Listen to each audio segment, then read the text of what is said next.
کہتے وہ اللہ تعالیٰ بڑا غفور رحیم ہے جی، جو مرضی کرو، اللہ نے ساڑی نمازہ نہیں چاہیے دیا. اور بھائی اللہ نے کب کہا ہے کہ مجھے تمہاری نمازیں چاہیے؟ اللہ تو کہتا ہے تمہیں تمہارے لیے نمازیں چاہیے. اور نماز کو اتنا کیجول بنا لیا انہوں نے. صحیح مسلم کے اندر حدیث ہے، آپ صلی اللہ علیہ وآلہ وسلم نے فرمایا بندے کے کفر اور اسلام کے درمیان فرق ہی نماز ہے.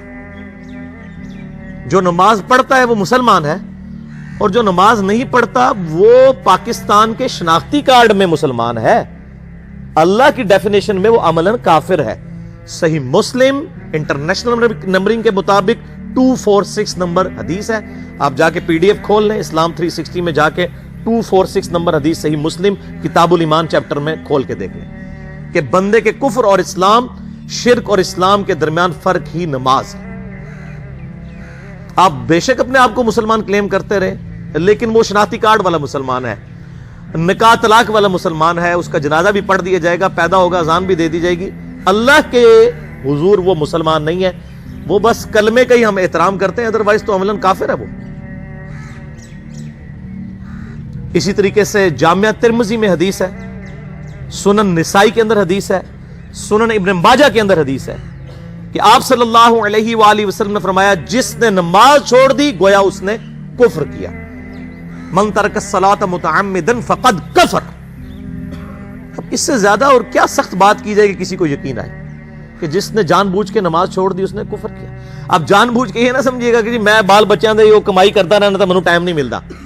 جان بوجھ کی ڈیفینیشن بھی نبی علیہ السلام نے بخاری اور مسلم میں موجود ہے کہ اگر کوئی شخص بے ہوش ہو جاتا ہے یا سویا رہ جاتا ہے، یہ دو آپشنز ہیں، یا تیسرا آپشن ہے وہ بھول جاتا ہے، تو جیسے یاد آئے اسی وقت وہ والی نماز پڑھ لے.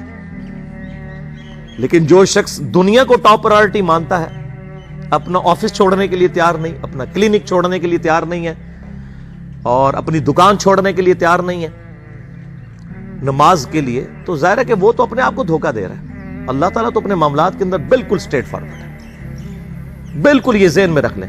جامعہ ترمذی میں صحیح سند کے ساتھ موجود ہے، عبداللہ بن شفیق تابعی رحمہ اللہ تعالیٰ کہتے ہیں کہ صحابہ کرام علیہم رضوان صرف نماز کے چھوڑنے کو ہی اعمال میں سے کفر سمجھتے تھے. یعنی وہ کسی کو نماز پڑھتا ہوا دیکھتے تھے تو کہتے تھے یہ مسلمان ہے، اور کسی کو نماز پڑھتا ہوا نہیں دیکھتے تھے تو وہ کہتے تھے یہ کافر ہے. یہ جامعہ ترمذی ہے، یہ کوئی سٹوری بک نہیں میں سنا رہا آپ کو. مسند احمد میں صحیح سند کے ساتھ حدیث ہے، نبی صلی اللہ علیہ وآلہ وسلم نے معاذ ابن جبل سے فرمایا معاذ اللہ کے ساتھ کسی کو شریک نہ ٹھہرانا، خواہ تمہارے ٹکڑے ٹکڑے کر دیے جائیں، تمہیں سولی پہ چڑھا دیا جائے، تمہیں آگ میں جلا دیا جائے، اللہ کے ساتھ کسی کو شریک نہ ٹھہرانا. اور معاذ نماز بھی نہ چھوڑنا، کیونکہ جس نے نماز چھوڑ دی اللہ تعالیٰ کے ذمہ کرم سے وہ نکل گیا، اللہ کے حضور اس کے لیے کوئی حصہ نہیں ہے جس نے نماز چھوڑ دی. کتنا کرٹیکل ایشو ہے.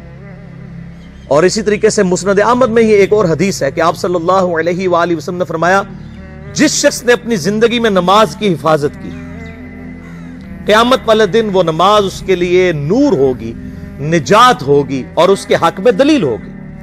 اور جس نے نمازوں کی حفاظت نہیں کی اس کے لیے قیامت والے دن کوئی نجات، کوئی نور اور کوئی دلیل نہیں ہوگی، الٹا اس کا حشر قارون، فرعون اور ابی ابن خلف کے ساتھ ہوگا والعیاذ باللہ تعالی. یہاں تو ہم کہہ دیتے ہیں یا اللہ جو کچھ بھی ہے تیرے محبوب کی امت سے ہے، یعنی یا اللہ ہم نے تو اپنی اصلاح کوئی نہیں کرنی، ہمیں اسی طریقے سے ہی قبول کر لیں والعیاذ باللہ تعالی. اور کچھ ویسے علماء کا بھی اس میں بڑا برا کردار ہے کہ انہوں نے نماز کو بھی اتنا مشکل فرض بنا کے پیش کیا ہے کہ ایک عام آدمی کے لیے، اور جو دنیاوی معاملات کے اندر بھی انوالو ہے، اور کسی ایسی عورت کے لیے جس کے کئی بچے ہیں، مطلب اس روٹین کے اندر اس نماز کو مینج کرنا مشکل ہو جاتا ہے. ہمیں تو عشاء کی صرف 17 رکعتیں بتا دی گئی ہیں، حالانکہ 24 گھنٹے کے اندر ٹوٹل نماز کی رکعتیں 17 ہیں جن کی اکاؤنٹیبلٹی ہے. اور میں یہ بڑے یعنی وثوق کے ساتھ ایک ذمہ دار مبلغ کی حیثیت سے یہ بات کر رہا ہوں. آپ صحیح بخاری اور صحیح مسلم کھول کے دیکھ لیں، فرض نمازوں کی تعداد جو ہے وہ 5 آئی ہے، اور ان کی رکعتوں کی تعداد بھی بیان ہو گئی ہے. فجر کے 2 فرض، ظہر کے 4 فرض، عصر کے 4، مغرب کے 3 اور عشاء کے 4.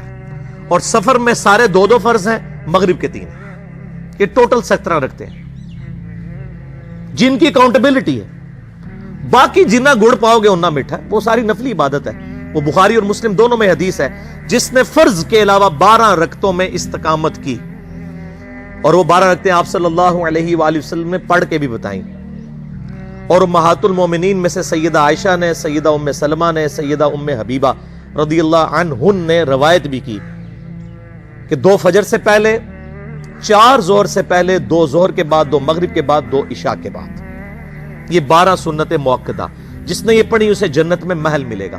اگر کوئی نہیں پڑھتا تو گنہگاری والا معاملہ کوئی نہیں ہے۔ اسی طریقے سے اس کے علاوہ ایک اور وتر کی نماز ہے جو سنت موقدہ ہے، وہ سیدنا مولا علی رضی اللہ تعالیٰ عنہ علیہ السلام کا قول ہے کہ وتر سنت ہے، سنت ہے، سنت ہے، مگر اسے مت چھوڑو۔ ہے سنت ہے لیکن تاکیدی ہے۔ آپ صلی اللہ علیہ وآلہ وسلم نے سفر میں بھی وتر اور فجر کی 2 سنتیں پڑھی ہیں، لیکن یہ صرف افضلیت کے اعتبار سے تاکیدی ہیں، ان کی کاؤنٹیبلٹی کوئی نہیں ہے۔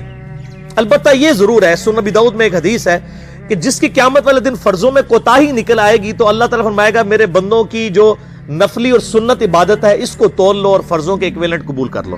تو آپ اگر یعنی سنتیں پڑھیں گے تو اس کے ایکویلنٹ نفلوں کی کوتاہی پوری ہو جائے گی، ادروائز اکاؤنٹیبلٹی اس کی کوئی نہیں ہے، یہ ذہن میں رکھیے گا۔ صحیح بخاری اور مسلم دونوں میں حدیث موجود ہے، ایک صحابی آئے، انہوں نے کہا یا رسول اللہ صلی اللہ علیہ وآلہ وسلم میں جنت میں جانا چاہتا ہوں، مجھے کوئی شارٹ کٹ بتا دیں۔ آپ صلی اللہ علیہ وآلہ وسلم نے فرمایا اسلام لانے کے بعد نماز، فرض نماز کو قائم رکھ، پھر فرمایا فرض زکوٰۃ ادا کر، فرض روزے دے، روزے جو ہیں وہ ان کو ادا کر اور روزے رکھ۔ حج اس وقت فرض نہیں ہوا تھا، وہ زندگی میں ایک بار ہے۔ تو اس نے کہا یا رسول اللہ صلی اللہ علیہ وآلہ وسلم جتنا آپ نے مجھے بتایا نہ میں اس میں ایڈ کروں گا نہ اس میں سے کوئی چیز مائنس کروں گا، اور یہ کہہ کے وہ چلا گیا۔ آپ صلی اللہ علیہ وآلہ وسلم نے فرمایا اگر کسی نے کسی جنتی شخص کو دیکھنا ہے تو اس کو دیکھ لو، جو یہ کہہ کے گیا کہ میں فرض نماز سے زیادہ کوئی نماز نہیں پڑھوں گا، صرف فرض روزہ ہی رکھوں گا، فرض زکوٰۃ ہی دوں گا۔ اب روزہ اور زکوٰۃ میں تو ہمارے علماء کو اور عام پبلک کو بھی جو دیندار لوگ ہیں ان کو ہضم ہوتی ہے کہ کوئی شخص یہ نہیں کہتا کہ بھئی پیر اور جمعرات کا روزہ، صحیح مسلم میں حدیث ہے کہ آپ صلی اللہ علیہ وآلہ وسلم کے نفلی روزوں کی یہ روٹین تھی۔ کوئی آپ کو یہ نہیں کہے گا کہ جس نے جمعرات اور پیر کا روزہ نہ رکھا اس کے رمضان کے روزے ہی قبول نہیں ہوں گے، کوئی کہتا ہے؟ کیونکہ ان کو پتہ وہ نفلی ہے۔ اسی طریقے سے زکوٰۃ تو صرف 2.5% ہے نا، باقی تو نفلی صدقات ہیں جتنے مرضی دیں۔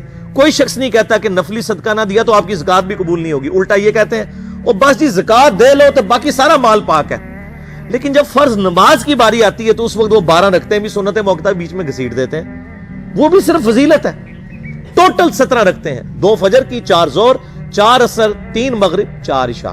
یہ میں کو اپنے لیے گراؤنڈ نہیں بنا رہا، میں تو الحمدللہ اس کے علاوہ بھی نفلی عبادت کرتا ہوں، لیکن میں بتا رہا ہوں خدا کے لیے لوگوں کو دین ایسا مشکل نہ پیش کریں کہ جو نبی علیہ السلام نے امت کو وہ دین نہیں دیا ہوا، اپنی مرضی سے انجیکٹ نہ کریں دین، لوگوں کے لیے مشکلات نہ کھڑی کریں، ان کو فرض نماز تک رکھیں۔